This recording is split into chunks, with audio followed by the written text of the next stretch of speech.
President Trump's decision to withhold WHO funding has upset one of the organization's most prominent supporters.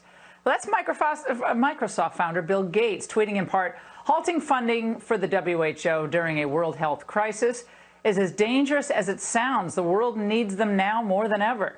Well, the truth is the group actually needs Gates more than ever. With the U.S. taking a pause, he'll now be their largest active donor. That's right, 1 out of every 10 bucks that the WHO gets is from the world's second wealthiest man.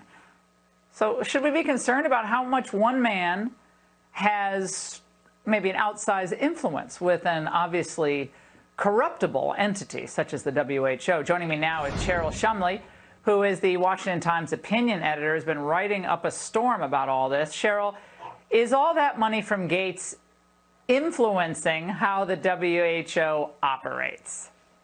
Definitely. And thanks for having me, Laura, to talk about this issue that's really fallen under the radar.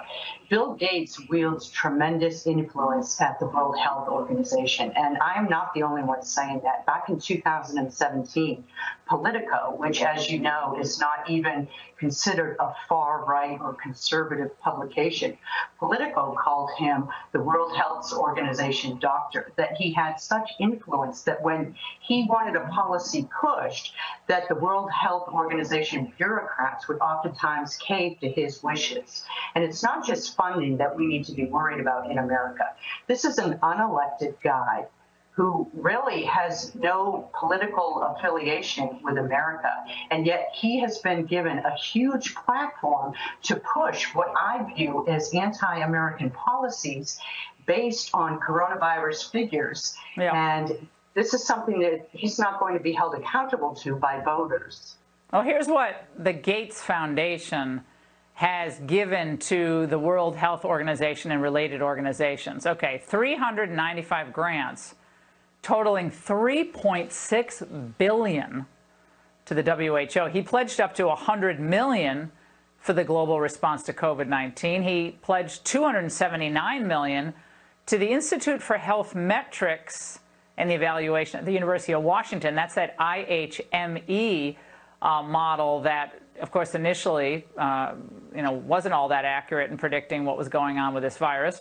It's more accurate now with all the new data. And he gave $13.5 million in grants to the CDC Foundation. People think the CDC is just kind of an independent government agency, but they get money from the Gates Foundation. So it seems like Gates has his hand in pretty much everything pandemic-related, Cheryl. Well, here's an interesting tie. So Bill Gates, for the longest of times, wanted to have the World Health Organization declare coronavirus a pandemic.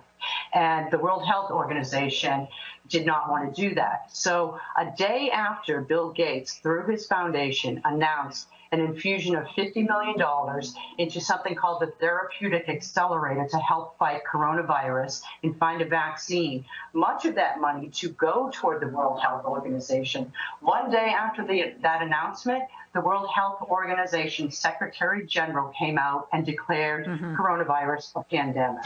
Unbelievable. So Cheryl, we'll be on. Yeah, we'll be on this, and thank you for staying on this. And we've really enjoyed your pieces on this. We'll have you back.